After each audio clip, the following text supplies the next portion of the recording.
حلوان آخر ساعة سبيشال جاي النهارده في حملة رد الجميل. Blew up on my eyes with a thin. يا سلام عليكم. السلام ورحمة الله وبركاته. تعرف باسمك، اخبارك ايه؟ علي فتحي محمد. علي فتحي محمد، اخبارك ايه يا عم علي؟ الحمد لله والله تمام. صحتك عاملة ايه؟ الحمد لله تمام والله. طيب الأول نحب نعرفك بنفسنا. احنا حلواني آخر ساعة سبيشال نازلين النهارده في حملة رد الجميل في القصية هنا. طب يا عم علي انت شغال فين؟ أنا شغال في المستشفى. مستشفى ايه؟ قصية. شغال ايه في المستشفى؟ أمن.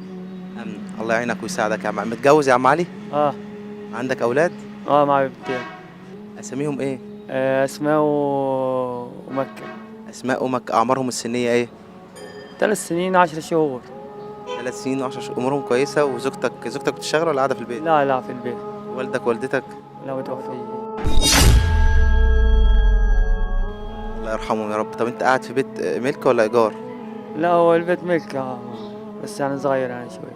عم علي كنت حابب أسألك بس، هو في أي شغلانة تاني معاك ولا أنت بتشتغل بس في المستشفى؟ لا بس في المستشفى.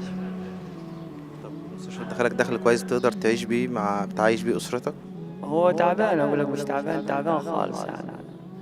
تعبان يعني عمل إيه يعني أقول لك بس هو ربنا بيسترها يعني وكده. طب يا عم علي انت النهارده كنت سعيد الحظ ان احنا اتقابلنا معاك عشان نسألك سؤال ان شاء الله، ولو جاوبت عليه هيكون ليك جايزة كبيرة من حلواني آخر ساعة سبيشال. جاهز معانا؟ جاهز. جاهز ان شاء الله تدخل مسابقة؟ جاهز إن شاء الله. طيب السنة فيها كام شهر؟ 12 شهر.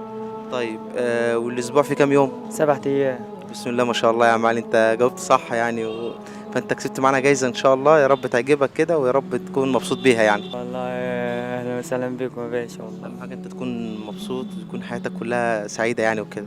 مبسوط يا عم الحمد لله. ربنا يكرمك ويوفقك ان شاء الله. طب الجايزة اهي، اتفضل افتح الجايزة.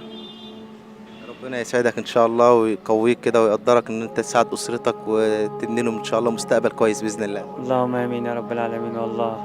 والله معلي انت مش محتاج اي حاجه. الله يخليكم والله.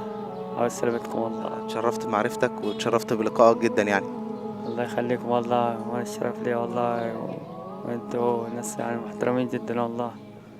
طيب يا عم علي اتشرفنا بيك وانا فخور جدا ان انا اتعرفت عليك، وربنا يكرمك ويوفقك في حياتك ان شاء الله. الله يخليكم يا بيه والله. الله يبارك فيكم والله.